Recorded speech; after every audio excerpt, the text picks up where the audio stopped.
کیا کہیں گے آصف زرداری دوسری بار صدر منتخب ہو چکے ہیں، سیاسی استحکام آئندہ آنے والے دنوں میں کس طرح دیکھ رہی ہیں؟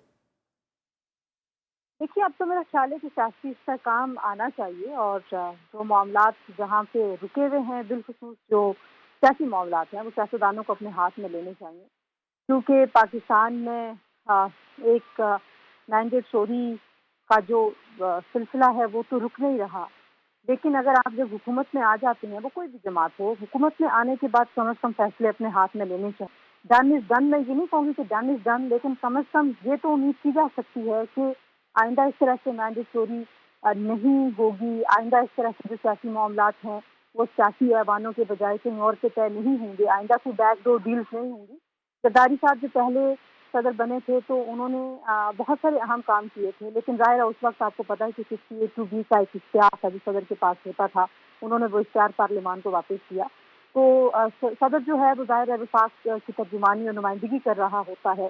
تو جو صوبوں کے مابین معاملات ہیں، جو 18ویں ترمیم کا جو امپلیمنٹیشن ہے وہ ایک فیز تو ہو گیا کہ صوبوں کو جو معاشی خود مختاری چاہیے تھی وہ ان کو مل گئی، لیکن مقامی حکومتوں تک نہیں گئی۔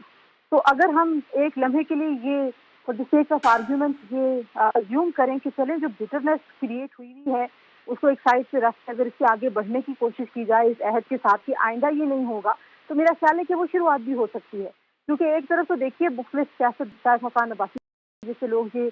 تقاضا کرتے ہیں جو کہ بڑا جائز اور جرمن تقاضا ہے کہ جس نے اس ملک کو اس حالت تک پہنچانے میں غلطیاں کی ہیں وہ سارے بیٹھے ہیں، ٹروتھ اینڈ ریکنسیلیشن کمیشن بنائیں، اپنی غلطی کا اعتراف کریں، چلیں آپ سزائیں نہ دیں ان غلطیوں کی، کیونکہ سزا تو عوام نے بھگتی ہے، سزا تو پاکستان کی معیشت نے بھگتی ہے، لیکن کم از کم آن ٹیبل کے اوپر بیٹھ کے یہ تو مانیں کہ ہم سے یہ غلطیاں ہوئی ہیں اور ہم نے یہ غلط فیصلے کیے ہیں۔ اور ایک طریقہ تو یہ ہو سکتا ہے ایک نئی شروعات ہے کہ آپ اعتراف کریں، اس میں جو اسٹیبلشمنٹ کی غلطیاں ہیں وہ اسٹیبلشمنٹ مانیں، جو سیاستدانوں کی غلطیاں ہیں وہ سیاستدان مانیں، جو جوڈیشری کی غلطیاں ہیں وہ جوڈیشری مانے، تمام غلطیوں کو مانیں اور اس کے بعد آگے بڑھ جائیں۔ ایک طریقہ یہ ہے۔ دوسرا طریقہ یہ ہے کہ سیاسی آفس میں بیٹھ کے یہ طے کر لے کہ ہم نے ایک دوسرے کو گرانے کے لیے اسٹیبلشمنٹ کے کندھے کی سواری نہیں کرنی،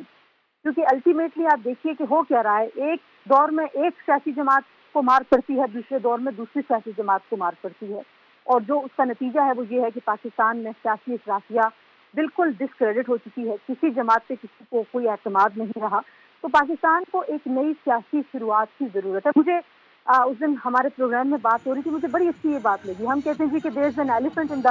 دا روم، ایک ہاتھی ہے بڑا جس کی وجہ سے مسائل ہیں، آپ اگر اس ہاتھی کو باہر نکالنے کی طاقت نہیں رکھتے تو اس کو ساتھ بٹھا لیں، ایک بار معاملات طے کر لیں، ایک بار rules of the game set کر لیں، یہ خاموشی سے اقتدار کے سال گزارنا اور اس کے بعد آ کے بلیم گیم کرنا میرا خیال ہے کہ پاکستان کا کوئی فائدہ نہیں ہو رہا، اس سے باہر نکلیں۔